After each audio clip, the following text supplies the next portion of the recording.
The Square Ball Podcast. Welcome to the show, brought to you with Levi Solicitors. 10% discount on your legal fees. levisolicitors.co.uk/the square ball. Dan here, along with Michael and Rob for the weekly show. Michael, name 3 things that Levi Solicitors do that's not wills, probate and conveyancing. Right, professional negligence. Yep. That's one of your options. Residential property disputes. Mm-hmm. That's one. If you're fighting about your garden. Lasting powers of attorney. Excellent. Well done. I think you were cheating then. No way. All up here. All up here. And they do appointments for you wherever you are in the country. Have a look on the online booking system. Remote appointments available for you now. levisolicitors.co.uk/the square ball. To claim your discount. Weekly show. We've done a bit of the weekly show because we previewed Fulham. Didn't go so well, did it? Blech. Yeah. Oh, well. Yeah, kind of already forgotten about it, I feel like. Yeah, last night's results helped. Seeing Everton lose. That was good. Wolves lose. That was good. That was FA Cup. Was that FA Cup? I can't remember. Did you watch it on the radio? Yeah, the Everton-Arsenal game. Yeah. No, I didn't watch it at all, actually. Couldn't be bothered. Because it wasn't on TV. So. Dyche ball in it. I know you were watching it on the radio. Yeah. How did it sound, look? Sounded looking good. Because I did check in on the score of it, just obviously hoping Everton would be behind, and I saw they were looking all right in the stats. Were you watching it on CFAX? More or less, the equivalent of, the modern equivalent, but yeah, it was good to see them lose. Yeah, it was. And they got pumped. Good for the goal difference. We will preview the Chelsea game in a bit. I'm looking forward to reading the extensive notes that you've made on Chelsea, Michael. I'm looking forward to you reading them and telling me what you think. As we get into the show, is there anything you want to shamelessly whore off right now, or should we just do that throughout the show? Look at these T-shirts. These are back in stock. Oh, it's the dancing men off the scoreboard, the Pixel men. The Pixel men. They're back in stock. Loads of Bielsa stuff back in stock as well. The 3 different mugs. You've got the Madman T-shirts in black, are now available in all sizes again. So that's good. Leeds United have brought out a version of that shirt that Rob is wearing, but this was that's the better version. I think we've still got them in small, and that might be it. Yeah, but you know, did we overorder the smalls? Bunch of fatties, Leeds. Sorry to report. This is the right yellow on this shirt as well, isn't it? It is very much so. Yeah. Oh, I've done the shameless whoring off now. Then just a reminder that you can get discounts on the merch and all sorts of stuff. Early access to it. Early access to the match ball with TSB Plus. Have a look at thesquareball.net/plus, and you'll find the merch on the website as well. News is part 1. News is Javi Gracia. I know he's old news now, but we recorded the main show, the weekly show, last week.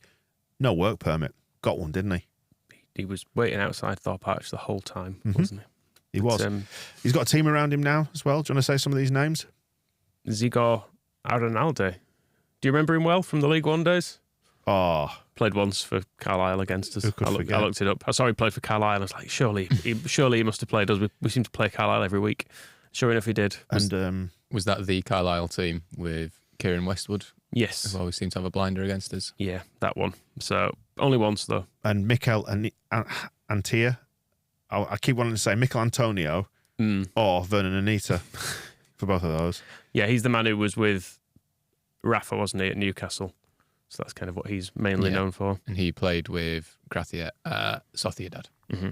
You your Spanish pronunciations, Rob? Oh yeah, no, well, absolutely. What if you were to get a Spanish sausage? What would that be? A chorizo. Chorizo. Very good. Juan Jose Soya, as Rob would probably say there, because the double L. And Scoobs is still around, as is Paco Garda, who has been promoted to the manager of the 21s, replacing Scoobs, who's in the first team pitch now.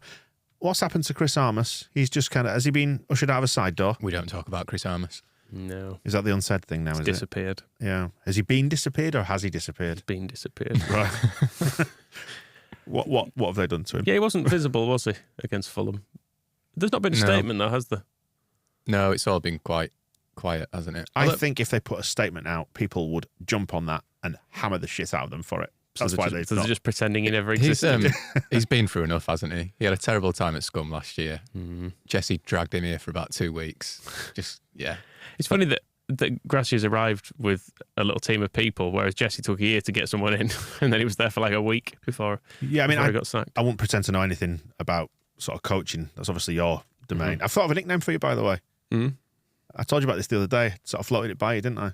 Should we reveal it to the public? If you insist. The Ponte Pep. That's what I want to call him. Very similar. Yep. Very similar in our outlook. Definitely. It's between you and Neil Redfern battling for that label, isn't it? That is true. It's Redfern. Is he fully bald or did he maintain a bit of hair? I can't remember. I think he shaved it towards It's the just end. more he's a coach from Ponte, isn't he? Yeah. And I'm going to hazard a guess that he might be a better coach than you. I don't know. Well, The Ponte. yeah. Anyway, if you're going to look at like qualifications and experience, yeah, fine. for me, you're the Ponte Pep. Thank you very much. With your special coffee.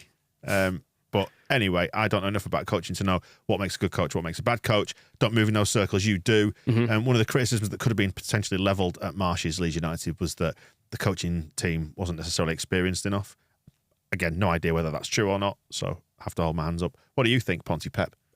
I like these guys. They've got better names.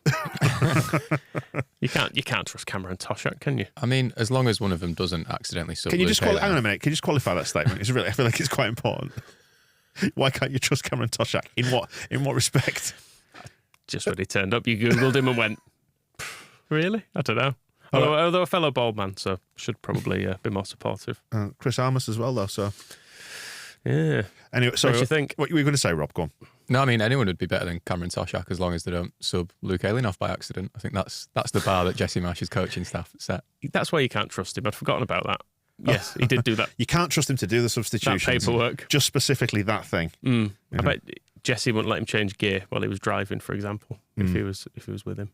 Yeah. Other things to have a little rattle through. Then the 21s, the women, the supporters advisory board. We've had some stuff on that, and the DAZN interview that Radz did. He's now on the board of DAZN, isn't he? He did the share swap when 11 Sports got absorbed into DAZN. Yes, I mean, I'm kind of in two minds about this because during, I suppose, the end of Jesse Marsh's reign, when Scoobs was being put up in front of the media, you were thinking it's probably some of the board should actually be answering questions here. They've got a lot to answer for. But yeah, being interviewed by DAZN and being asked questions like, do you think Pep Guardiola will come to Italy?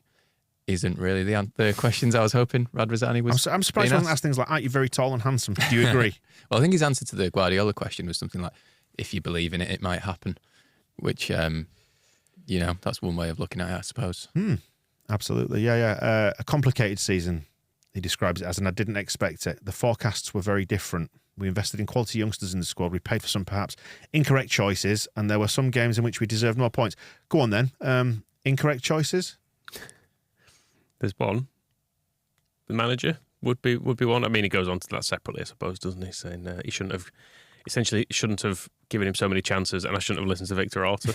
It's what he more or less says. I mean, who do you think he's getting at there manager. about we paid for some perhaps incorrect choices? Who falls into that bracket, or who do you think he's thinking about in that bracket?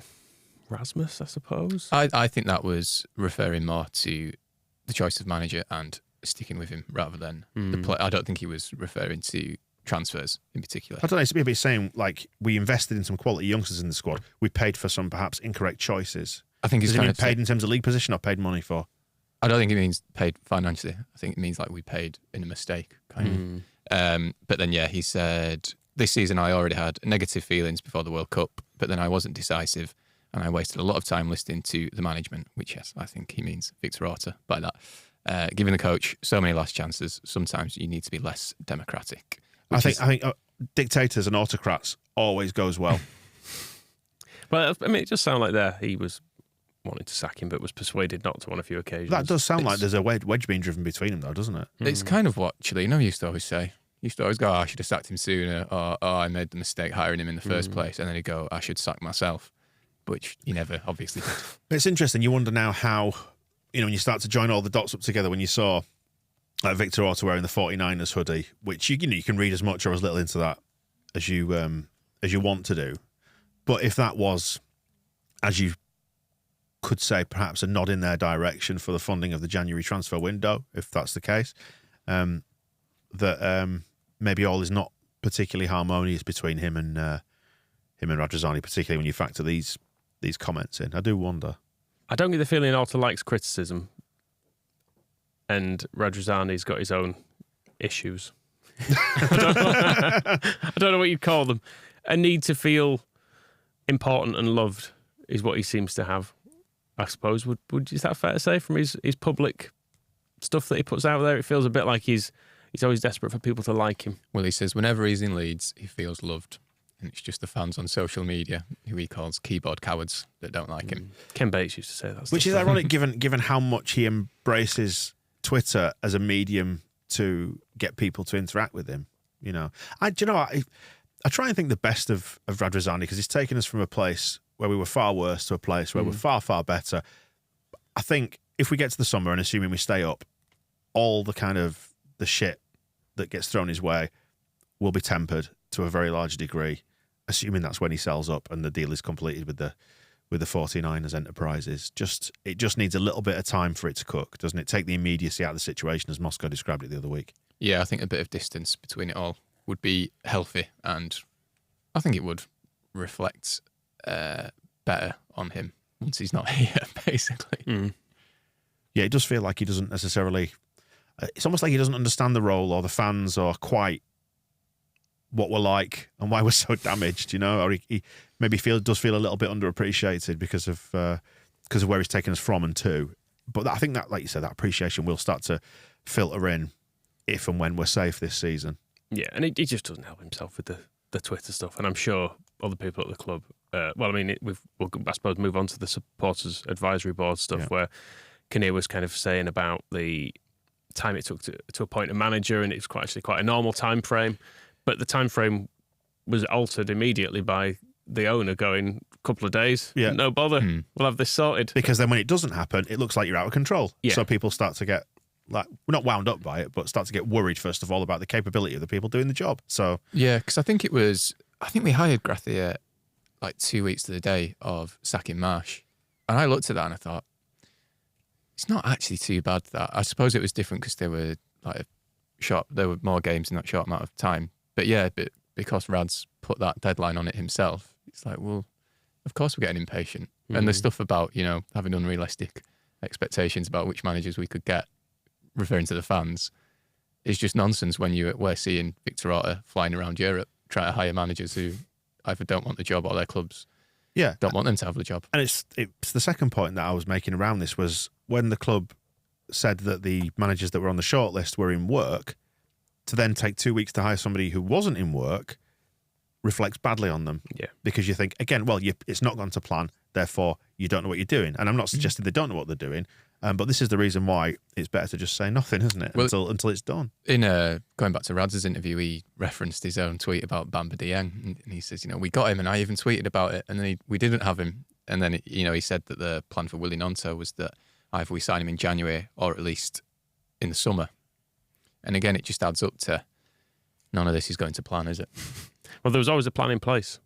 That's what Angus Kinnear said to the supporters. He said we just needed slightly longer to ensure we brought the right person in, which is fair enough because I think I don't doubt that people were a lot happier with Gracia than they were with Schroeder, but we did appear to almost appoint him. Yes. And and I think it'd be disingenuous to suggest that he wasn't very, very close to getting that job. He was in Leeds watching the game. Being shown around the stadium. Everybody saw it afterwards. Yeah.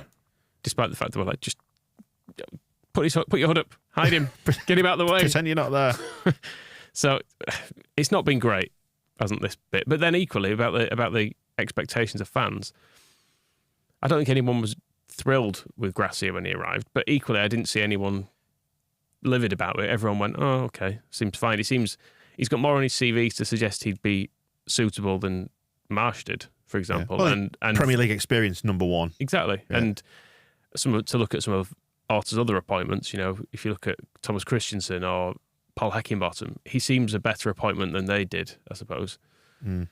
So, I don't know. I think Leeds fans are probably hard to please, generally speaking, but with this, the club have to accept some responsibility for it, for the way it was handled. And the fact that, like we've seen Orta talking about without me, 16 years outside the Premier League without me and all that, and you kind of think, shut up, Victor.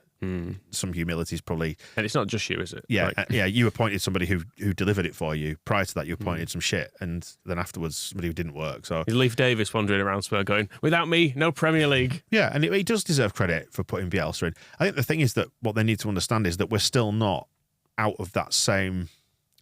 What's the word?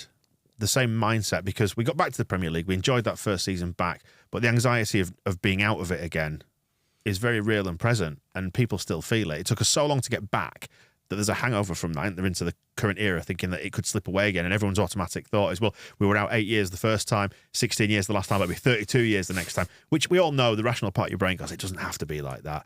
But that's the fear, isn't it? That we fought so long and so hard to get here, went through so much shit, experienced so many poor owners, and we did it, and it feels like he's in the process of throwing it in the bin when things are bad.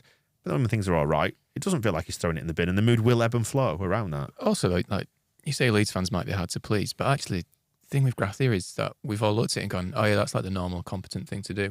And we're generally pleased with it, I think. And, you know, we've seen with some of the transfer targets where they've kind of shot for the moon and tried to get high-profile players, and it's not come off. And again, going back to the Radz interview, he was asked, has Victor Otter ever proposed a signing from Serie A for you? He says, yeah, Federico Chiesa, I think plays for Juventus.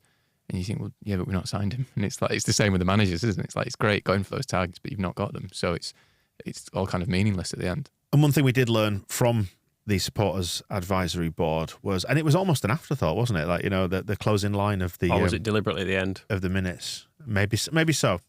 Who knows? Only Angus Kinnear would know. Talking about new owners. Stadium redevelopment plans that are closer to fruition and new owners with bold investment plans. Just dangling a little bit of money there. Oh, wait till summer. There's going to be so much money. And stadium redevelopment plans, that West Stand, it'll happen one day.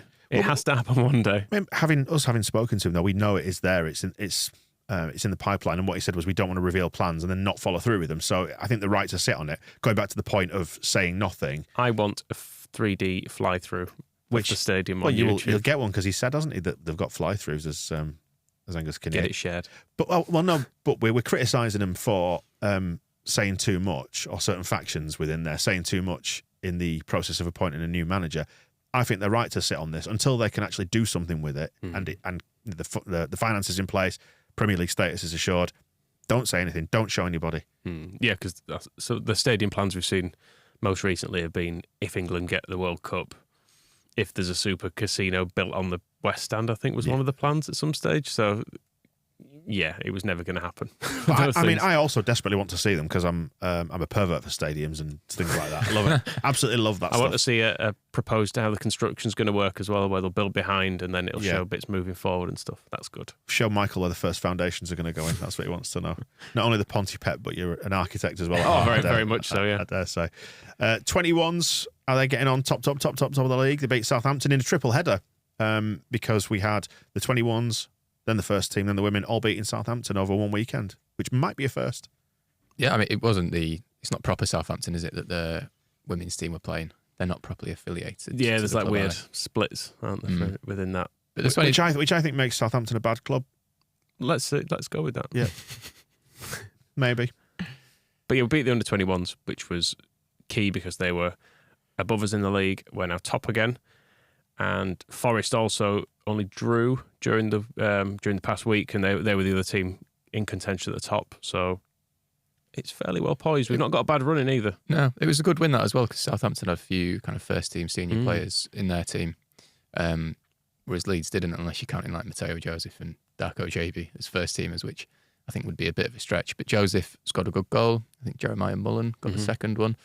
Southampton's goal was really good, actually. Did you see it? I can't remember. Just absolutely smashed it in on the volley at the back post. I think it was. It was James Bree, wasn't it? It was the big cheese. It was a very senior player, and the goals just got past. Well McCarthy, done. weren't they? Well done. He's 13. Yeah, so one of those.